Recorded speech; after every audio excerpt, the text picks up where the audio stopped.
the third time that they have met, and so far they've only been close games. Game 1, DAMWON were able to come out ahead, whereas in Game 2, C9 were able to weather the storm and win out a lot in those late game team fights. Let's see how things adapt, because it looks like that for now, Thresh is going to continue to be banned away by the side of DAMWON, that Renekton going to be taken off the board as well, and the Lee Sin, the respect ban towards Fudge after his very impressive performance the last time that they met.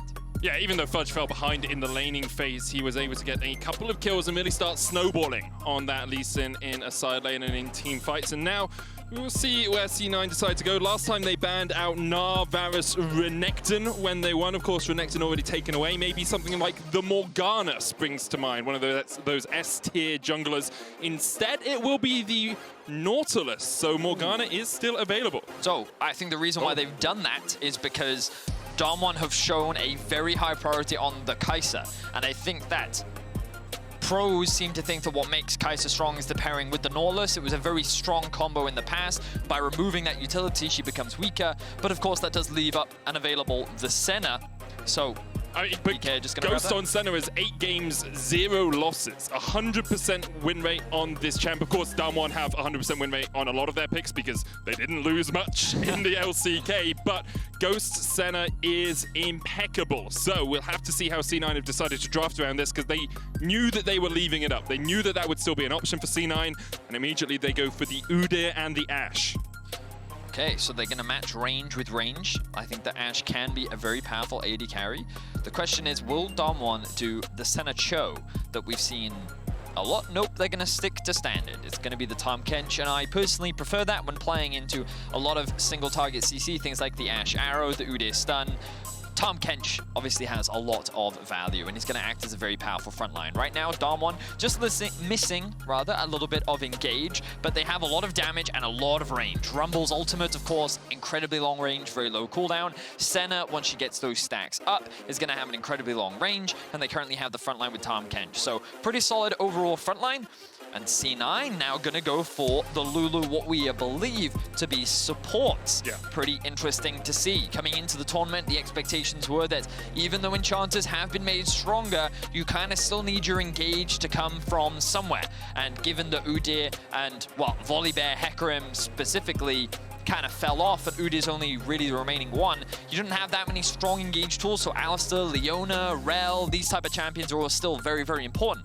But when playing against the Tahm Kench, C9 is saying, well, you know what, we think the matchup is worth it. We think that it is way more valuable to actually run the ranged support, and so they're going to do it. That does mean that they will need their engage to come from the top side of the map, and Sion is the first thing that comes to my mind. We've already seen it played a bunch by Fudge. We know that he's happy to play on the weak side of the map, and the Jace ban once again suggests to me that they are looking at a first pick Sion and looking to give the counter pick over towards Perks. However, DWG here still do have a ban available, so they could just get rid of the Sion here and force Fudge onto a different tank, a different engage tool, maybe something like the Ornn that can still work in the top lane.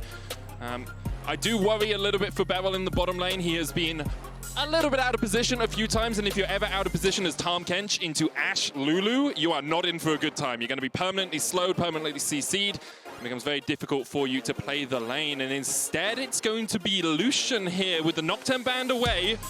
Cloud9 saying, we'll pick the Lucian. We have struggled against a few times this tournament. Interesting. I wonder if they'll put it top. I don't expect it top. You know, Perks is an AD carry player after all. Yeah. Trying this new mid lane rollout. But there's the Silas is what I'm thinking. Let's just see. Before we talk a little bit about the comps, I am... Ooh, you did call the Ornn. But will they call the Horn? That's the question. That is the question. Will the Forge God descend on Summoner's Rift for another game? I will comment on the fact that Khan has his Sion. He has more wins on that than the rest of the LCK combined, and instead, I was wondering if Cloud9 were going to do this. Instead of having an engage tool, instead of having a frontline tank, you go double Enchanter, double AD. It's locked in. Fudge will take Karma into the top lane. You have Lulu for the Whimsy, for the Wild Growth, and if Cloud9 can get ahead, it will be impossible for DWG here to ever get away from them. Well, I really think that just like when you're running double AD carry, double Enchanter, my brain says that comp just outscales, right?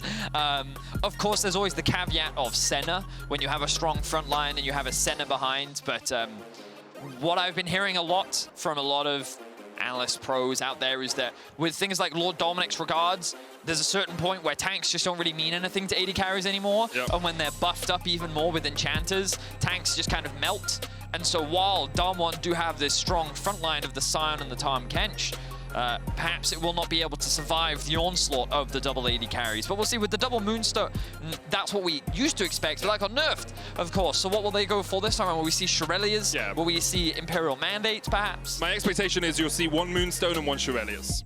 I think usually Karma Top still does grab the Moonstone just for the extra healing in team fights, but Shurelya's on Shielding. Lulu is very it strong. buffs shielding Gets too, shielding buff as well. It's very powerful. So that is my expectation. I'm not sure you need double Shurelya's, but as you say, Imperial Mandate is still an option. It could just be full AP Karma on the top side of the map as well. Last time these two teams met, it was a slog. It was a marathon, and in the end, C9 came out on top. So far in the Rumble stage, they have yet to pick up a win, but what a win this would be to open their account.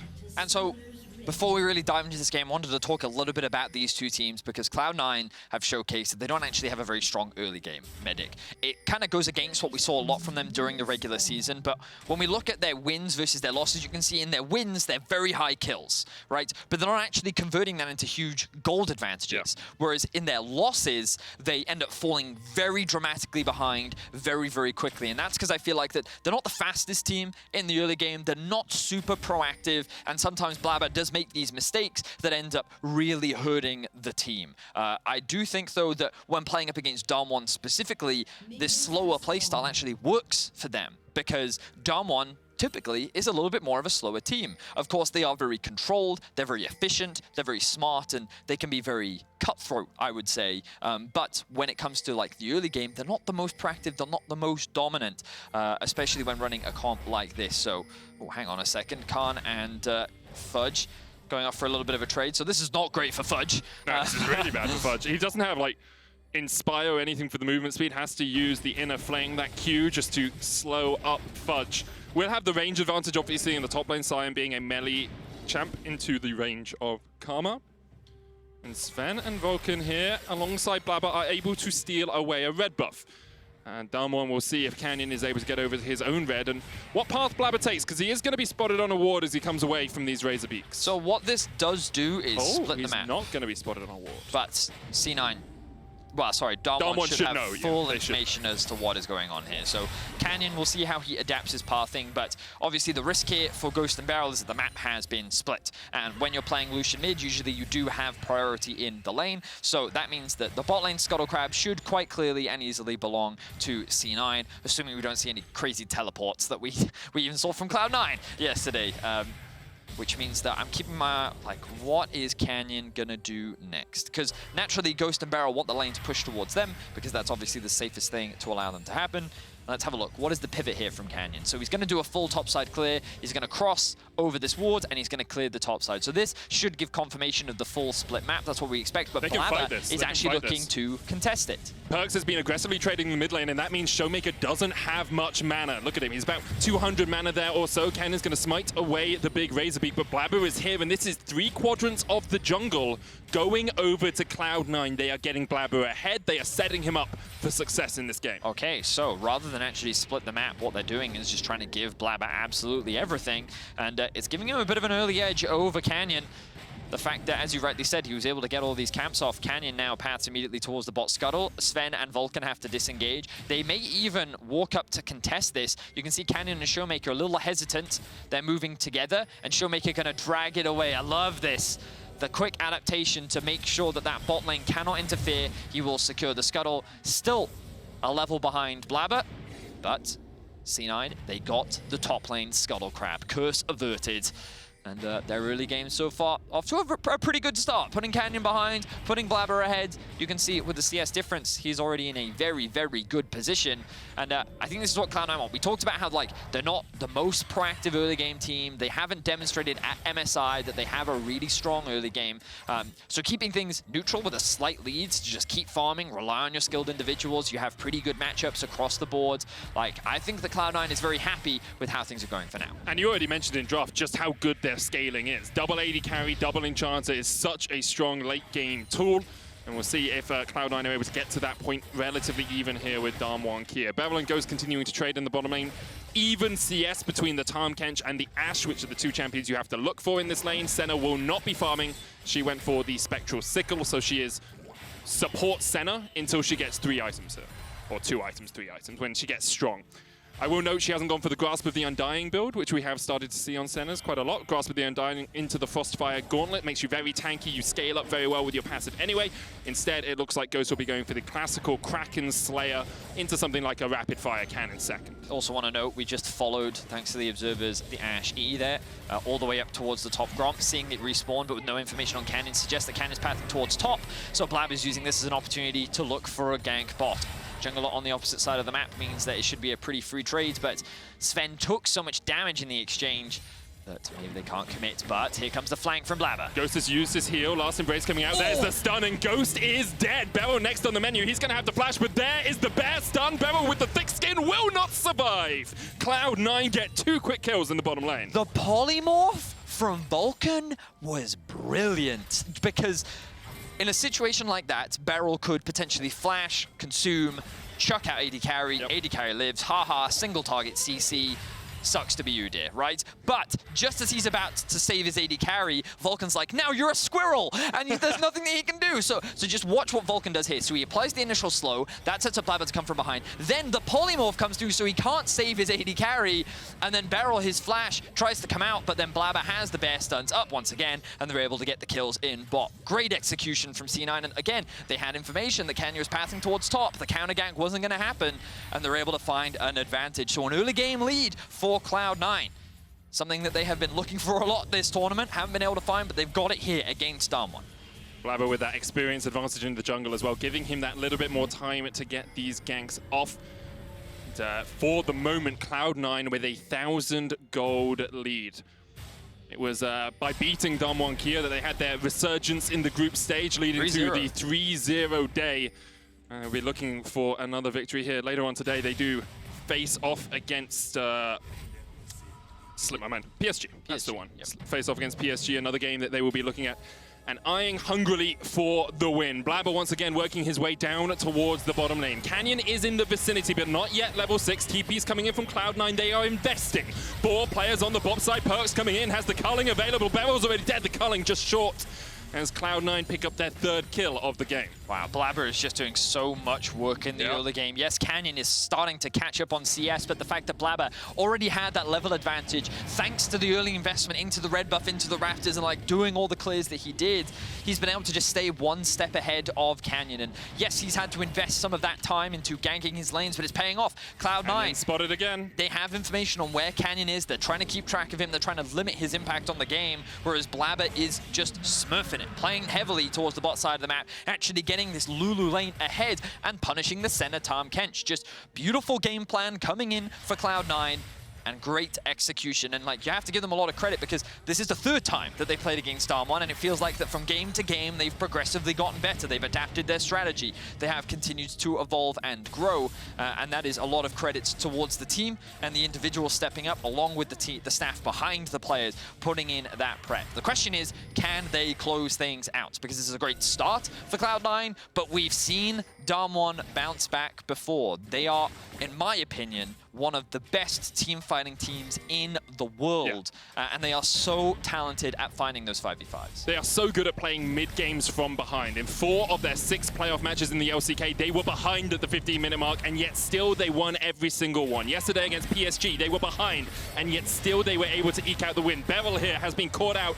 Sven's going to get caught up with the last invest, and Ghost is trying to turn it around. The Piercing Dark will heal up Beryl. Thick Skin coming out as well with the Ignite ticking on Sven. He's going to flash forward, needs the orders onto Beryl. Doesn't quite get them through the Thick Skin, but the flash picks from Vulcan will secure it, and Ghost is forced back underneath this tower. And now C9 get themselves a 2v2 kill in the bot lane. They are just dominating, and it is Vulcan on the Lulu that is getting all the kills. I'm sure that's not quite what Sven wants, but you know what? They'll take it. Now C9 has their eyes on the Rift Herald. I think it's a little greedy to contest for this. Giving it up is the wiser choice, and they're going to do just that. C9 here on the board. One of the great things, though, about getting an Enchanter extra kills is that directly translates into your AD carry's damage. If you get an Ardent Sensor, that's directly translating. It's not like just having a tankier player on your team in the form of a Leona or a Tahm Kench or something. You can actually turn that gold into stats for your AD carry. So, as a support main, full AP. Give me all the kills. Give me all the kills. Vulcan here, 2-0-2, having a great tournament so far. It was standout the last time these two teams played on the Alistair with some incredible engages. Perkz trying to dive in onto Showmaker. Mid lane has been a little bit quiet. We have seen a lot of trading, but the only time either of them has been involved in a kill so far was when Perkz teleported down to that bot lane play. The early investment in Merc Treads from Perkz is giving him a lot of mobility, and you can see him just sidestepping all those Qs, playing the lane extremely well. Both mid lane farm very even, top lane Fudge. We haven't talked about him, but in the 1v1, he's been doing a good job. Yep. We did see Canyon try to gank top, but it didn't really result in anything, allowing him to just kind of chill. He's decided to go for the Shurellias. We'll see what Vulcan decides to go for. Will it be the Moonstone? Will it be Imperial Mandate? Or will he, in fact, go for a Shurellias as well? Could very well be that they just want to be really fast. And here comes the Hawk Shot once again. More information on where Canyon is. Up towards the top side, Blabber's like, oh, does that mean a bot lane gank for me? Perk's going to try and push out mid so he can start the rotation. You can see him spamming spells now. Just keep your eyes on Blabber. Keep your eyes on Khan as well. He's worked his way all the way around towards those Razorbeaks in a really good position for this flank. Cloud9 have control of the bot side river, but they do not have control of the top. Here comes Khan. Here comes the TP. Fudge going to join the fray as they look for Canyon. Blabber and Perkz doing some damage here. Blabber's going to go in, look for the stun, but Canyon flashes away. Khan on the front line. Won't land the knocker, but does get the slow onto Fudge. Where are the rest of the players in this game? Vulcan and Sven. Here is the arrow just between the uprights. Doesn't quite connect onto Showmaker or Canyon. Khan still landing the decimating smash. There's the knockback. Rumble Equalizer coming down. They're looking for the damage onto Blabber. Piercing Darkness will come across. And Ghost unable to pick up that kill in the end. Nice sidestep there from Blabber. Just barely dodging out. Will, of course, sacrifice his flash, so no one ends up dying there. TP invested from Fudge. DAMWON will have that advantage, and C9 will lose a little bit just because they rotated up to help the rest of their team. But at the end of the day, just a trade of summoner spells, and nothing too significant now. The battle for the Scuttle Crab. Blabber saying, you know what, I'm stronger right now. You don't... Oh, but that missed time. Smite 2 HP on the Scuttle Crab. Very unfortunate there for Blabber. That top Scuttle once again gets the better of him. Importantly, Canyon has been able to catch up from the CS deficit he was at early on. Of course, Blabber has used much more time to get his team ahead, to get his lanes ahead. And Canyon has been mostly just farming up on this Rumble. It is the Predator Rumble, something we've been seeing a lot more in competitive play. I know Dark Harvest is the predominant rune in solo queue, but in competitive you tend to farm more and gank less, so you don't really get all of the benefits out of the Dark Harvest that you can out of a Predator. Very true. Predator is like guaranteed additional damage. Yeah. Dark Harvest is a little bit more. Am I smurfing? Cool. Dark Harvest is great. As we see Perkz caught out just a little bit in the mid lane. Force of Will coming down. There's the Rift Herald as well. This will not take down the tower by itself. You get around 2 plates, 2.5 plates out of a Rift Herald charge, and Perkz is actually trying to stop it from even getting that. But with Canyon in the near vicinity, Showmaker and Ghost will be able to push up this wave. There is the charge. Scatter the Weak goes wide, and that Rift Herald will die after taking just 2 plates in the mid lane. So I'm going to do a quick center stacks check. Currently sitting at 41 for Ghost at about 13 minutes. That seems about average to me. Nothing too crazy for the time being. But I know our viewers at home love to keep updated. Now, the second dragon of the game, C9 immediately on it. No TP from Fudge, but it is there from Canyon. He's going to TP in. Does have Exhaust on the spellbook as well. Equalizer on the back line. Last Embrace going to root up Sven. He gets healed up with Wild Growth. Where is Khan? Unstoppable Force not available for him. He had to walk all the way into this fight, and although C9 have already got the dragon, they need to back away. Just disengage. Khan doesn't have ult. You don't have to take this fight, C9. You can just accept you have strong scaling. You are ahead in gold. And now the TP away from Perkz. I'm not sure he... Oh! Just gets out in time. Oh my goodness, Perkz. That was closer. I clenched. Yeah, I think a lot of people clenched at home. Oh, Perkz really does like to play on the edge, doesn't he? That TP. The TP is smart. The positioning of the TP, perhaps a little bit more debatable. He had no idea that he was sitting on top of a ward right there. This, of course, will net him a plate. It will net him a wave and a small advantage once again gained for Cloud9. Second Drake of the game. They did not die, and you can see how difficult it is for DAMWON to actually engage without the Scion. And even when the Scion arrived, you pointed it out, the ultimate wasn't available. So that makes it even harder to engage. And when you have so many disengage tools with the speed boost from Fudge and his mantra'd E, you also have the Shurelya's, and we're gonna get a look back at this. Look how close he was. Khan's ult comes up and he just about misses. All the CC comes out on that perfect TP there from Perks. You know that when he starts that TP, he's like, wait, why are they looking at me? Why are they looking at me? And dearie me, I've seen more difficult more easy speedrunning tricks than that TP timing, right? Like, oh, it was so close. Well, he gets out, and it does end up working out in his favor. But just because it worked out doesn't mean the positioning of that TP was necessarily a good one. Regardless, Cloud9 sit with a 1.5k gold leads. Very comfortable, continuing to scale up. Right now, I think we're both in agreement that Cloud9 have the scaling advantage when it comes to the late game team fights, but I still have my eye on Ghost in that center. Because of her range, she can be quite the menace, especially with a solid front lines player around. I mean, a lot of it comes down to whether or not Khan can catch out the AD carries with an engage. If he gets a good flank off, if he gets that unstoppable force onto the, unstoppable onslaught onto the backline, then Cloud9's comp can fall apart pretty quickly. But we'll see DAMWON now pushing up at the Rift Herald. Flash away from Showmaker, dodges the Enchanted Crystal Hour. TP coming in from Fudge as he wants to make this a 5v4 on the top side of the map. Beryl was answering him and doesn't have any way of getting any closer. Abyssal Voyage only takes him to the Dragon Pit, and now the fight really begins because C9 could just collapse. Blabber low, Showmaker taken out.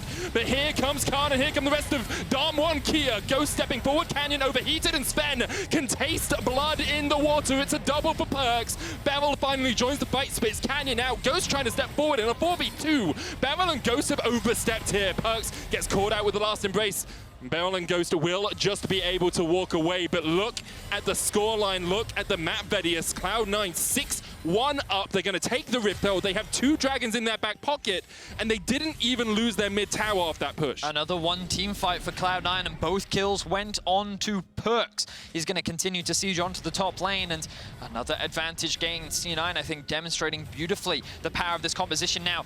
Showmaker burnt his flash a little earlier thanks to the Ash arrows from Sven, but you can see how DAMWON is kind of split up here. Half on the top side of the river, the other on the bot side. Beryl not even in the fight, and so they tried to contest for this Herald, which I don't really think they needed to contest.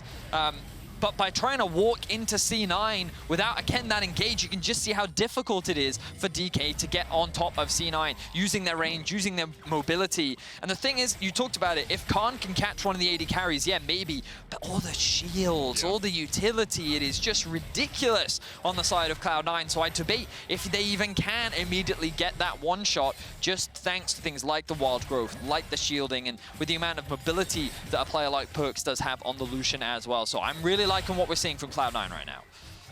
And to all my North American brethren that have woken up, looked at your clocks, been like, oh, 7 a.m. Can I really stand to watch C9 play up against one of the best teams in the tournament once again? Let me give you hope. If you can survive the next 5 to 10 minutes of this game, you have a great shot of winning. This is where DAMWON start to come back. Between the 15 and the 25-minute mark, DAMWON close the goal gap and start winning team fights. But if C9 can continue to play these team fights as perfectly as they have been, then they can come out on top. Khan coming in with the unstoppable onslaught, the equalizer, didn't catch out anyone. No one was CC'd. And that's 2 big ults now used as the Drake is spawning in 20 seconds. It does give DAMWON control over the river, and C9 is forced to face check. They're going to rely on Blabber to do it, but C9 is saying, I don't care. I'm just going to trade the mid tower. We're going to create this point of pressure that you have to answer. Look at DAMWON is stuck in this choke point, and they don't know what to do. C9 just forcing DAMWON to bend to their will right now. They are controlling the map. Dragon up in a second. Ghost already down to 300 HP. 100 now as Ghost ticks down, and Cloud9 take the quick route towards the Dragon. They have their eyes on Khan once again. He can't go in. He hasn't got the unstoppable onslaught. Decimating Smash just short. Showmaker with the scat of the week. If you can find a key target, perhaps you can find something. Perks just dodging in and out of vision here. Canyon stepping forward. Equalizer almost back off cooldown, Vedius. The question is, can DAMWON Kia push into this choke point? They're looking for Perks. He's all alone. The rest of Cloud9 have started up the Drake. It will be the 3rd of the game for them if they can secure it. Beryl stepping forward. Perks not with the rest of C9 right now. There's the equalizer onto Fudge, onto Sven, onto Vulcan, but they have stepped away. Blabber secures the Dragon! And when his team needed him, he was able to land the smite, but now Perks has fallen, and DAMWON Kia will not relent. Abyssal Voyage in. Bevel forces Sven to flash away. Vulcan forced down towards the bottom side of the fight, but will be able to hobble his way away on this Lulu, not slowed up by the scat of the week, and somehow C9 get out. Wow, so DAMWON is able to get a single kill, but Cloud9 get themselves the third Drake. They're likely going to lose this top tower as well, but C9, they know what they want and they're playing towards it well. Fudge just being a bit of a pain in the backside there. I really think he should take this tower here. There's no reason not to. Okay, but in any case, C9 continuing to hold on to the gold lead, control over the game. Let's have a look back at this fight. You talked about the Rumble ult medic. It did come back off cooldown, and that smite steal from Blabber. I think the fact that Perks got collapsed on was a really good play from DAMWON because they had control of the river and they split C9 up. This is the best position for them to fight, but look at all the disengage. Slow after shield, after speed boost, after slow, after I'm a squirrel. It's just all so obnoxious for DAMWON, and they can't actually close the gap. So what could have been like an ace for DAMWON in a traditional, more like meta comp that we see, C9's comp is saying, no, we will deny you, we will not allow that to happen, and they walk away with only losing a single member. And you know what's harder to play against than a double AD carry, double enchanter composition? Tell me. Double AD carry, double enchanters, a Frostfire Gauntlet for zone control from Blabber, double Shurelias, a Redemption from Fudge, Mantra Inspire, and an Ocean Soul. All of those available for C9 in the next couple of minutes as we do go into a short pause. I hyped it up, and then it comes crashing down as the sepia screen envelops League of Legends. Okay, I don't think it's going to be a long pause. I'm looking at the chat right now. Ready? No, we don't say that until... They're looking confident. I'm just saying, I'm optimistic. I don't think... Okay. I'm optimistic. In any case, okay. This is looking like a great game right now for Cloud9. For Cloud9. I am really impressed with their comp. I like the execution, and I like how they controlled Canyon in the early game. And look, it looks like we're just going to jump straight back into the game. So just a brief pause. Immediately bouncing back in. You cursed us. You cursed us so bad. You cursed us so bad. Can you click on Senna while we're paused again? Yes, here? I can check the Senna stats. For us. 63. That's actually really not that much. For 20 minutes? It's good, but like, I remember talking to the G2 players when Reckless was playing a lot of Senna, and they'd be at like 80 to 100 at the 20-minute mark because they played around it. I was going to say, important. Yeah, the thing is that the exception to what G2 do with Senna is that like they will leave Mickey in a solo lane and then they will have Reckless follow Jankos around in the jungle and take all the souls. We haven't really seen that from Ghost. So I think like I would say that he's about average. But yeah, in Europe, we definitely have some Senna players that like to get a little bit more accelerated on the Senna. But I will say that when it comes to itemization, Fudge has decided to go for Shurelias into Redemption. Yep. So he is just going full utility. Quite a different build from the Ardent Moonstone that we saw, or Staff we also saw. Yeah. So I do quite like that. I think he's really just going maximum utility, offering that support. You can see smiles on Fudge's face right now. He's feeling pretty confident. I think he's had a great game so far. His positioning has been good. His laning's been very strong. And yeah, overall, just a really great performance from Cloud9. They still need to close it out, but again, I'm still really confident with the scaling that they have on their composition. We talked so much about it as well. It's kind of that Lord Dominic's Regard item that is really the breaking point, where this front line just gets melted because AD carries can just kind of destroy tanks. And, you know, often there's that concern about, like, double AD, is it too much attack damage? But you also have the Karma as the engage now comes through from Khan. Could just be looking for turret damage here. We'll clean it out. DAMWON Kia looking to take the tower, but Ghost already down to half HP. The Equalizer going on to Perks, though. Dawning Shadow onto Sven, takes him down to half. Wild Growth has been used. Fudge has a good flank position. Blabber's going to step forward. Decimating Smash goes wide. Canyon gobbled up by Bevel, but Bevel doesn't really have that much mana, and there is the Shurelias. There is the go button as Cloud9 continue to advance, continue to step forward into the faces of DAMWON Kia, and continue to clean up these fights. Beautifully played from Cloud9. Again, great patience, and you talked about it in the draft, Medic.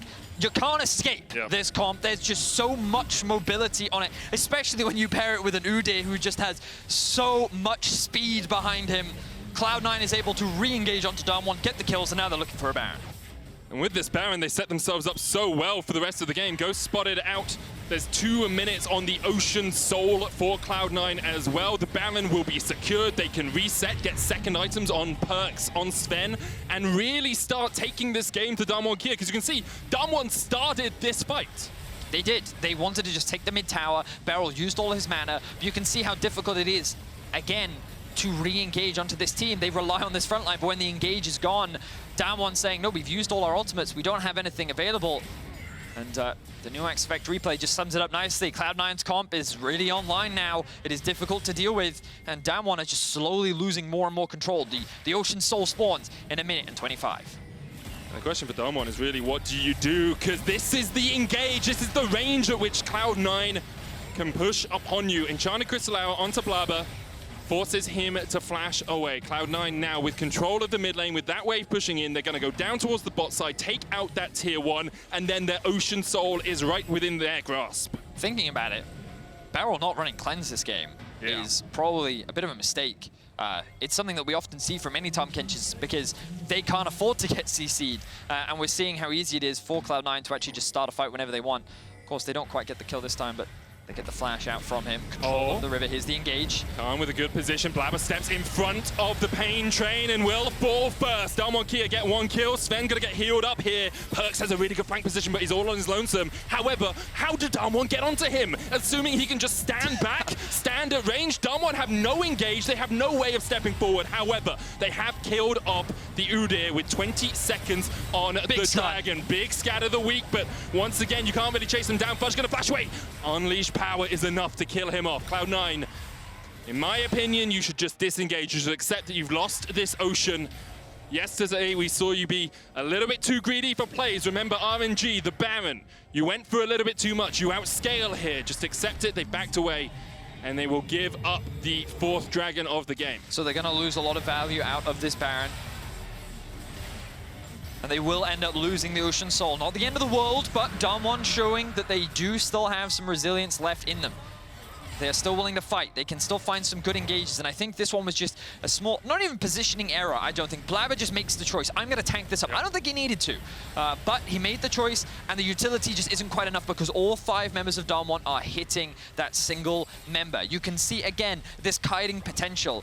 But all it takes is 1 bit of CC to land, and this comp is, at the end of the day, quite squishy. Yep. So that stun comes through, and that was enough to allow the gap close to get that kill on the Fudge, and then DAMWON is able to find the kill. So it just goes to show that while this C9 comp is strong, it's also quite fragile. And you have to be very careful with your positioning because DAMWON is constantly looking for these opportunities. But C9 immediately back on the aggression. They have the Baron buff still, they're sieging on these towers.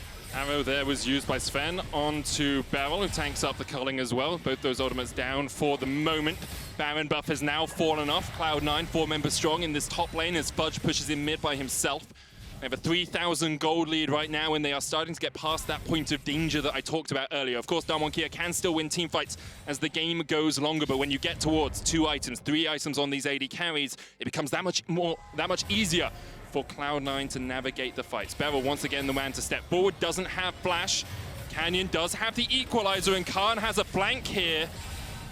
Don't know if he's been spotted out on a ward. He's using the oracles, not on a ward yet. That control ward, not spotting him out right now. Khan going in, there's the equalizer into the choke. Khan steps forward, looking for Vulcan. Perks has to flash across the wall, but he's being chased down, and Perks is down. Canyon gets him. Dawning Shadow will force Cloud9 away.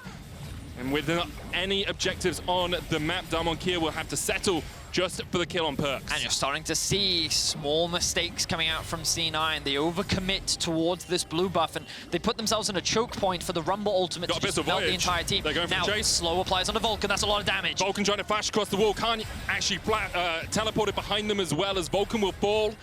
That's another kill over to DWG Kia, and this is what they do so well. They catch you when you miss position late on in the game. Remember that C9, after getting the Baron, was 8-2. Now they're 8-6. DAMWON have found pick after pick after pick, and it is just down to these small positioning mistakes from C9 that they are looking to exploit. DAMWON are definitely not out of this game yet. They're going to get creative. They're going to look to punish every small window that they can find, and they're going to make sure that they do not lose to Cloud9 once again. This game's still neck and neck. Just want to remind people how close the game was last time. 1,000 gold between the two teams. 4 Drakes to 3, 11 towers to 7, a Baron apiece It was a 40-minute slugfest between DAMWON Kia and Cloud9, and it looks like we might be in for a little bit of a long one here once again. Next Dragon Vedius, that is going to be the battlefield, or even this Baron that is up in a minute's time. Where are we in terms of item? Well, Force of Nature finished on Blabber alongside the Frostfire Gauntlet. Double Void Staff sitting on top of DAMWON. This is actually Canyon's go-to Rumble build. The Night Harvester into the Void Staff, what he does all the time in solo queue. It's just so much damage. I love this from Ghost. Serpent's Fang. The Serpent's We so Fang. rarely see it, but it's so good into these shield compositions. I think it's a little weaker than it used to be, Yeah. because it used to like destroy shields. Now it just makes the shielding a little bit weaker, but I completely agree with you. Good item pickup. It makes a lot of sense on the center as well. And I think that he's going to gain a lot of value from it. Going to delay his Rage Blade just a little bit, but there's the Lord Dominic's on Perks. You imagine that the next one is going to be worked on by Sven as well. So those tank shredding tools are getting closer and closer to being ready. Both teams grouping up mid. The side lanes have been abandoned. I think for C9 they kind of have to. They don't really want to split up that much because DK do have the engage. And that means that if they ever split up, DK are going to look to take advantage of it. So they're just going to sacrifice farm in bot lane, sacrifice some farm up top, and contest this mid wave. Stun lands onto Blabber. Forced away. Perks takes a chunk as well. That center range scaling throughout the game. Unstoppable force being used here off towards the side, and the Equalizer is going to catch out Blabber. He pops the stopwatch. Ghost, only 100 HP left alive. The Scatter of the Weak hits onto 2. C9, though, can re-engage, and this is where their composition really thrives. Dawning Shadow comes out. Look at the shields on Sven. Stepping into Beryl. Have to kite around this fight as much as possible. Decimating Smash gets the slow onto Blabber. There's another Scatter of the Weak for the stun. Ghost healed up to half HP just with the Piercing Darkness. Vedius, there were 20 seconds on this Ocean Drake, and Cloud9 are going to give it up once again. Blabber is going back to base. They're looking... Blabber's back in base. They have their eyes on the Baron, though. Big stun! Scatter the Weak, broken down, and now Ghost is on a killing spree. Fudge has to flash away. Magic Inspire, looking for the shields, looking for the heals, looking to get away, but you can't escape the hammer that is Sion. DAMWON Kia once again get 2 quick kills. Showmaker just keeps landing these huge stuns onto Cloud9. It is getting so much harder for Cloud9 to actually re-engage because they take so much damage from Showmaker and Ghost. This is going to be another dragon that they have to give up, and it feels like that the game is slowly starting to slip away from Cloud9's hands. It feels like that their composition should be stronger, but Mist is so good. They just keep everyone hidden. It looks like it's just Ghost, and then the stun comes through. 2-man lands, the flash in from Khan as well. Just extremely well executed from DAMWON. They saw the play immediately from Cloud9. They're like, oh, you want to try and trade Baron for Drake? Not gonna happen. The re-engage, what, like the 3rd re-engage of a single fight? They're so tense, they're so close, yet Ghost has not fallen. Canyon is not dying, and while Khan is soaking up a lot of damage, yes, Beryl is sitting with the most deaths because he's kind of like often left on the front line to kind of soak up the damage. His job is to save someone, and if he can save himself, that's a bonus. But right now, it is Ghost and Showmaker first, and Beryl gets a lifeboat if there's one available. Exactly that, and right now, he doesn't need one, because the rest of his team are really clutching it up. C9, the pressure is really starting to mount for them. They are so close. They've been in control for the vast majority of this game, and now they're starting to lose it. When you start to lose those fights, momentum starts to kick in, doubts in your mind start to creep. Whereas DAMWON, they're feeling more confident now. They're sitting there discussing ways in which they can reclaim some control. The gold is basically neck and neck. The itemization is pretty much dead even. And DAMWON, they've abandoned the side lanes. They're grouping up. They're getting control over mid. Perks is in bot lane. Perks in bot lane by himself. Blabber's locked up. There's the Equalizer. Blabber has to run straight through it, but look at the shields. Unstoppable onslaught coming in from Khan. DAMWON Kia will walk up this cannon minion looking for the mid-tier 2. Meanwhile, Perks is in a side lane. Smite came out there, I believe, as from Khan. That makes sense. I was like, who's smiting that when Baron is on the cards? But Perks is able to take a tier 2 in the bottom lane while this was happening. Will he get out? He doesn't. He's caught out. Showmaker here. Ooh. Perks almost takes Showmaker down.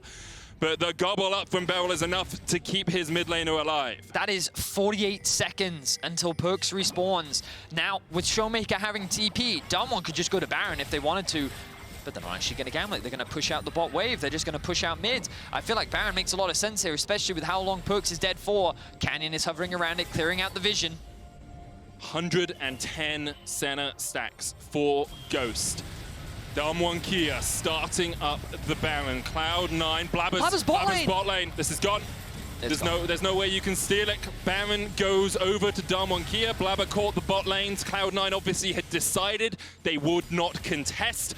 Enchanted Crystal Arrow goes in, but the smite will secure it. Canyon gets it, and DWG Kia get their Baron. Yeah, there must have been a reason as to why Blabber went bot there. I'm not entirely sure what it is, but this play from DWG was just so good. A great utilization of the Tahm Kench ultimate to catch Perkz off guard. Look at the range on that thing. That's from mid lane. Yeah. And he almost gets that kill, but the Tahm Kench consume is able to protect Showmaker.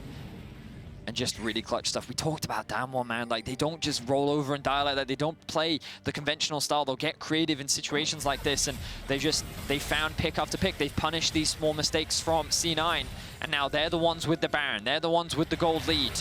They've been able to claw back the Drakes too. The question is, can they siege? Can they break the towers? Because Sven now has Lord Dominik's. We saw him tickling Khan a little bit earlier, but now he should be able to melt through this front line. So let's see, can these AD carries actually get through the behemoth that is Khan and Beryl? I mean, Khan has so much armor right now. Lord Dominik's obviously will help with that, but he's got a Thorn Mail, a Warden's Mail, a Turbo Chem Tank, and some plated steel caps to boot. The guy is a monster. A mammoth task to get through him. Alongside that, Beryl has got himself a Dead Man's, the Frostfire Gauntlet. Here comes the unstoppable onslaught. Does a little drift as Khan, the Drift King, DK, pushing in now towards this mid lane inhibitor. Once again, Perkz is not with the team. He was pushing in top. Mid lane inhib still surviving. A minute and a half on the Baron. Cloud9 still with a very strong composition as the culling comes out. Canyon able to dodge to the side, but the inhibitor still stands. The stun's going to land onto Khan. Tether not quite connecting. Decimating Smash used once again just to force Cloud9 away. 30 seconds on the Ocean Drake. Oh, Cloud9 were looking for that. No, they now know they're in the 4v5. TP coming in. Khan's going to rejoin the play. Does not have the ultimate. There's the equalizer. Hits onto a couple, but the shield should be enough to keep C9 alive for the moment. Here comes Canyon, though, chasing them down with the Flame Splitter. Ghost takes one. Blabber has to flash away. And now Sven is next up on the menu. DWG Kia have had enough. Flame Spitter once again. Canyon almost goes down to the tower. Khan will tank it for him. Now the question is, can Cloud9 defend? 3 players left alive. This game was in the palm of their hand, but DWG Kia are unstoppable. Blabber, Vulcan, Budge, no AD carries here. They're both dead. First Nexus Tower is going to fall after Blabber goes down himself. And DWG Kia, from the jaws of defeat, have snatched a victory here versus Cloud9. Cloud9's unwinning spree will continue as the world champions take them down. Exquisite team fighting later into the game from DWG. They punished some of these mistakes from Cloud9, and the way in which they clawed back was just impressive. Devastating victory for Cloud9 because it looked like it was their game to lose, and DWG were just relentless. There was, what, the fight at the fourth Drake. Yep. There was the fight at the blue buff. There was the pick in mid lane. It was just, we mentioned it, it was 8-2 in kills in favor of Cloud9, and then it was 8-3, 8-4, 8-5, 8-6, and just DWG kept getting pick after pick after pick until they found that crucial pick, which led to the Baron onto Perkz. Just excellent play, and like, DWG is a team that you just can't underestimate. They played the fights extremely well, and like, we kept our eye on Ghost. You know, we were saying like, that Senna can still be huge. They kept the Senna alive, and they did a great job bouncing back into that. Impressive stuff from DWG, and definitely a frustrating game for Cloud9. Because it was right in the palm of your hand. It was right there for Cloud9. But ahead of our next game, we'll highlight El Yoya as he and the Mad Lions prepare to face RNG to the tunes of Colombian artist J Balvin from the League of Legends playlist on Spotify.